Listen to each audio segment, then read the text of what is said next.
The basics of music like the note and rest family tree, time signature, clefs, accidentals, ties, and rhythmic notation guidelines can be challenging to a lot of beginners, so here's my attempt at summarizing it. What you just heard was a beat. If you have lots of them, you will get a pulse, and if you have a really fast pulse like this, you will have a high beat per minute, or the fancy word tempo. These pulses can then be divided into lots of measures, and a bar line is used to separate each measure, with the final bar line ending the piece of the music. At this point, you might be wondering, well, if a pulse contains lots of beats and it is now divided into measures, how many beats should there be in a measure? Well, the time signature can help with that. The top number tells us how many beats are played in one measure, and the bottom number tells us how much beat is in one whole note or one whole rest. This is a whole note and a whole rest. Since the bottom number of the specific time signature is 4, it contains 4 beats. This is a half note and a half rest. It has half of a whole note's beat, which in this case would be 2, since you learn in primary school that half of 4 is 2. This is a quarter note and a quarter rest. It has a quarter, meaning 1/4 of a whole note's beat, so 1. An 8 note and an 8 rest has 1/8 of a whole note's beat, so 0.5. If you have 2 to 4 8 notes placed right next to each other, you should simplify it as shown in the bottom right picture. This is called beaming. It still has the same amount of duration, but you should still do it because it looks more organized. Beaming also applies to the 0.25 beats of a 16 note and a 16 rest. The difference is that now instead of adding one line at the top, you add 2 lines at the top. For simplicity's sake, most of what I'm summarizing will be based on this time signature of 4/4. But this will be the beat duration if the bottom number of the time signature is 2, and this will be the beat duration if the bottom number of the time signature is 8. You can see that they maintain the same logic, you just have to do division. But if you're really lazy to do first grade math, then don't worry, I got a trick for you. Step 1. Memorize the beat duration in one time signature. Since I'm sure a lot of you are familiar with the whole note being 4 beats, we'll go with any time signature that contains 4 in the bottom number. Step 2. Convert the different time signature to the one you chose earlier. Now that sounds a little bit confusing, but what that means is when a question asks you to add one note in order to complete the measure with this time signature, again, if you can do division and memorize that an 8 note in this time signature is 1, then that's great, more power to you. But in this trick, the bottom number of 8 needs to be converted to the time signature that we chose, which is 4. So we divide 5/8 by 2 and get a time signature of 2.54. With this, we don't have to do division to find out the beat duration of an 8 note, since we already know the beat duration of an 8 note is 0.5, totaling 1.5 beats in this measure since there's 3 of them. The top number of the new time signature is 2.5 beats, we are missing 1 beat, so add a quarter note. Remember, we are only converting, we are not changing. The time signature has different numbers, but it still maintains the same value. How high or low these notes and rests are placed in a measure matters a lot. In rest, a whole rest needs to be placed at the top between the third and fourth line. A half rest needs to be placed at the bottom between the third and fourth line. A quarter rest starts at the fourth line and ends at the second line. The first dot in 8 and 16 rests need to be placed between the third and fourth line. Notes, on the other hand, can be placed anywhere in a measure, though how high or low they are indicates the pitch. This is a treble clef, this is an alto clef, and this is a bass clef. Notes that are placed low have a low pitch, and notes that are placed high have a high pitch. It's important to know that the bottom space of the treble clef and the top space of the alto clef are the same thing. They just overlap each other.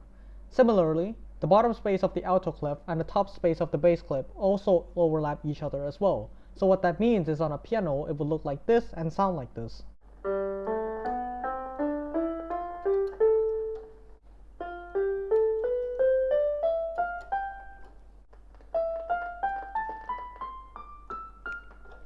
One way to remember the pitch of the clefs is to count the first 7 letters of the alphabet.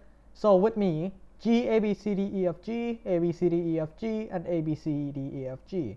With the second line of the treble clef being G, the third line of the alto clef being C, and the fourth line of the bass clef being F. Another way to remember is to use the synonym of good boy deserves flower always, because every good boy deserves flower. This is used to help remember the line notes of all 3 clefs. So the first 5 words represent the line note of bass clef, the middle 5 words represent the line note of alto clef, and the last 5 words represent line notes of treble clef. This can also apply to another synonym used to remember space notes, which is A's, good boy deserve flower, A's. It has the same logic. The first 4 words represent space note of bass, middle 4 words represent space note of alto, so on and so forth. Now let's remove the alto clef and talk about the grand staff that is octave. Octave occurs when notes contain the same letter but are at a higher or lower pitch. So for example, one octave lower than this G would be this G, and two octaves lower would be this G. Another example, one octave higher than this A would be this A, two octaves higher than this A would be this A. If you're not sure whether the note is one octave or two octave, one trick to remember is that a note with one octave will go from space to line or line to space. As you can see, the A we have is a space note, so the A with one octave higher will be a line note.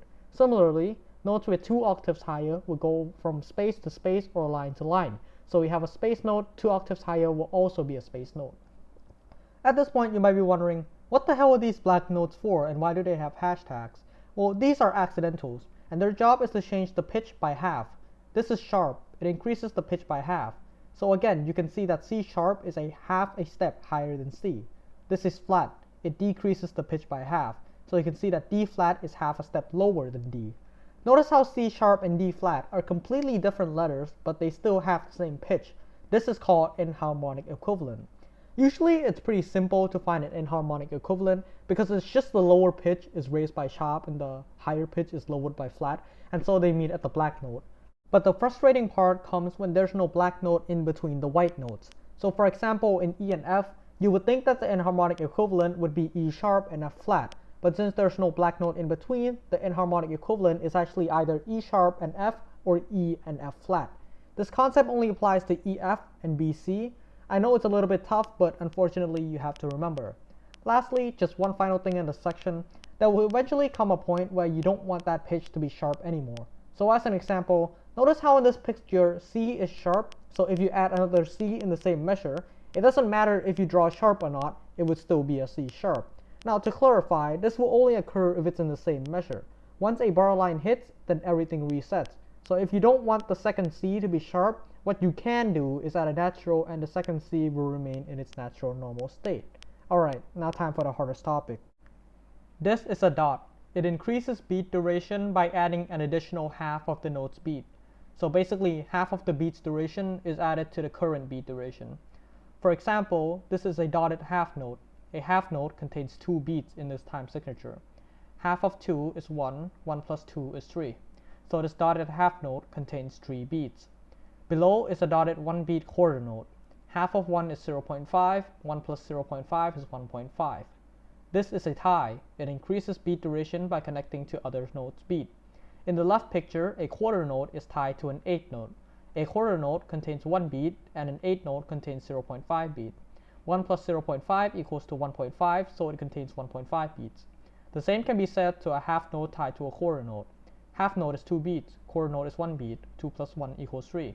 You might be thinking, so dot increase beat duration and ties increase beat duration? What's the point of having these two when they do the same thing? While dot and tie do have the same function of increasing beat duration, they are used for different purpose. You see, when writing music, the measures can sometimes be really difficult to read, and so a rhythmic notation guideline is created to simplify these measures so we can read it easier. There's mainly 2 steps to it. The first step is to make sure the beat duration doesn't cross halfway. What I meant by that is in this picture here, the time signature contains 4 beats. Halfway of this measure would then be 2 beats, so no beat duration can cross 2. A quarter rest is 1 beat, so it starts at 0 to 1. An eighth rest is 0.5 beat, so it goes from 1 beat to 1.5 beat. So far pretty logical. So this half note right here, since it has 2 beats, it will start at 1.5 beat and then at 3.5 beat. Now that crosses halfway, and as said, we can't do that. So what do? We use ties. Notice that the left side contains 3.5 beats total and the right side contains 0.5 beats total. Since we can't cross halfway, the left side should contain 2 beats and the right side should also contain 2 beats. With this, we transfer 1.5 beats away from the left side to the right side. So the left side would lose 1.5 beats of a 2-beat half note, so it will be left with 0.5 beats, which is an 8th note. The right side, on the other hand, would gain an extra 1.5 beat, which would be a dotted quarter. Once we have these two, you tie them together and there you go. Again, you can check. The beat duration stops at 2 and doesn't cross halfway. Remember, it still sounds the same, but we do it because it's easier to read. Now there is an exception to this. For example, if you have a whole note in a measure, you're not just going to simplify it by having 2 half notes tied together, because that would just defeat the whole purpose of making the measure easier to read. So there's one and only one exception, and this will only apply to notes. and that is half note and above are allowed to cross halfway only if they're at a whole beat. So for example, this is fine because it starts at beat 0, this isn't fine because it starts at beat 0.5, this is fine because it starts at beat 1. Again, this is the only exception, the rest don't count, they have to obey the law.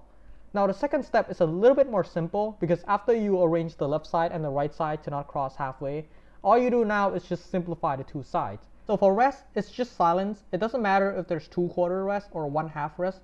There are still 2 beats of silence, so you can just simplify as shown in the top left picture. Another thing is that rest with 1 beat and above should be at a whole beat. So in this bottom left picture, notice how a quarter rest starts at beat 2.5. Again, you can just swap it with an 8 rest because it would still be silent, nothing has changed. But now the quarter rest will start at beat 2. For notes, I've already mentioned this, but again, after simplifying the left side and the right side, you have to beam 8 and 16 notes so it looks more organized. If you see that a tie duration can be converted into dots or regular note, then just do it. So I'm going to leave off this video with this question since it practically covers everything we have learned so far. You can go ahead and pause if you want to do it this by yourself. This half note here is the problem since it crosses halfway. Again, it would be fine if the half note was at a whole beat because that's the only exception that is acceptable. But since it starts at beat 0.5, it is a big problem that we need to fix. So we transfer the 0.5 beats to the right side. With this, the left side now has a dotted quarter and the right side has an 8 note. We tie them and complete the first step. For the second step, there's nothing to simplify the left side, so we're fine. But the right side now has 2 8 notes sticking together, so we have to beam them. I'm assuming that I'm making this topic more confusing than it sounds because I don't know how to teach, so if I made you confused about any topic, then I wholeheartedly apologize. There are plenty of videos that can do a way better job explaining this topic than I ever will, so you can go check those out if you're still confused. I'm out.